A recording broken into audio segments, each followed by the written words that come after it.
Israel पर missile attack, अपने लोगों पर केमिकल गैस अटैक, खून से कुरान लिखने वाले एक ऐसे सुप्रीम लीडर के बारे में आज हम बात करेंगे जिसको सुनकर आपकी रूह कांप जाएगी। जी हाँ, पूरी वीडियो ध्यान से देखना, 3 मिनट के अंदर एक्सप्लेन करते हैं। चलिए शुरू करते हैं। दोस्तों, आज हम बात करने वाले हैं एक ऐसे सुप्रीम लीडर के बारे में जो किसी के लिए अरब दुनिया का शेर और किसी के लिए खूनी डिक्टेटर। 1937 में इराक के गरीब गांव में जन्मा, बाप बचपन में ही मर गया, उसके बाद सौतेले बाप की मार, गरीबी प्लस गुस्सा इक्वल टू एक ही गोल, पावर।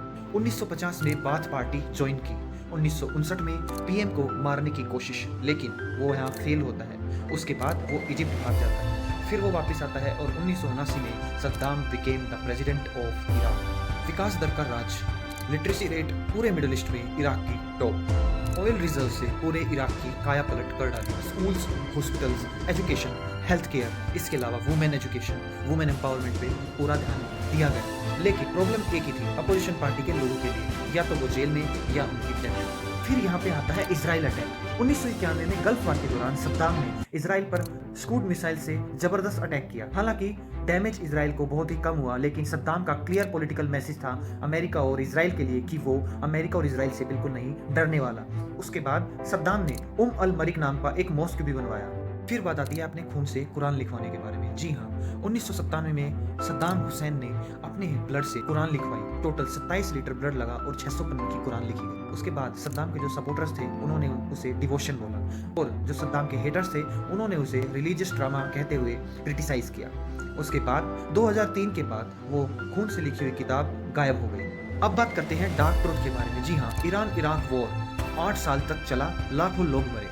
उसके बाद सद्दाम ने अपने ही लोगों पर केमिकल गैस से अटैक कराया, जिसे हलवजा अटैक के नाम से भी जानते हैं। इसी अटैक के बाद जितने भी सद्दाम हुसैन के सपोर्टर्स थे सभी उसे क्रिटिसाइज करने लगे और एक खुखार विलन के नाम से जानने लगे, जिसे अपने ही लोगों से प्यार नहीं। यही से सद्दाम हुसैन का डाउनफॉल शुरू हो गया। जी हाँ, उसके अपने ही लोग उसे विलन मानने लगे और उसका विरोध करने लगे और आज़ादी के नारे भी लगाने लगे। जी हाँ, उसके बाद सद्दाम हुसैन से एक और बड़ा ब्लंडर हो जाता है। वो 1990 के अंदर कुवैत पर हमला कर देता है, जिसके बाद यूएन इराक के ऊपर काफ़ी सारे सैंक्शंस लगाती है, जिससे इराक के अंदर भूखमरी और सही टाइम पे इलाज ना मिलने के कारण लाखों लोग मारे जाते हैं। उसके बाद 2003 में बगदाद गिरता है और सद्दाम हुसैन जाकर गुफा में छुप जाता है, जिसे यूएस की आर्मी ढूंढ लेती है। उसके बाद 2006 के अंदर सद्दाम का ट्रायल चलता है और उसे फांसी दी जाती है।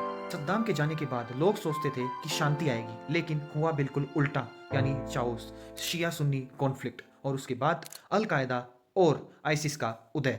आज भी इराक के लोग बोलते हैं सद्दाम था तो जुल्म था, लेकिन उसके बाद बर्बादी शुरू हो गई। जो पसंद आई हो तो लाइक जरूर करना। जय हिंद, जय भारत।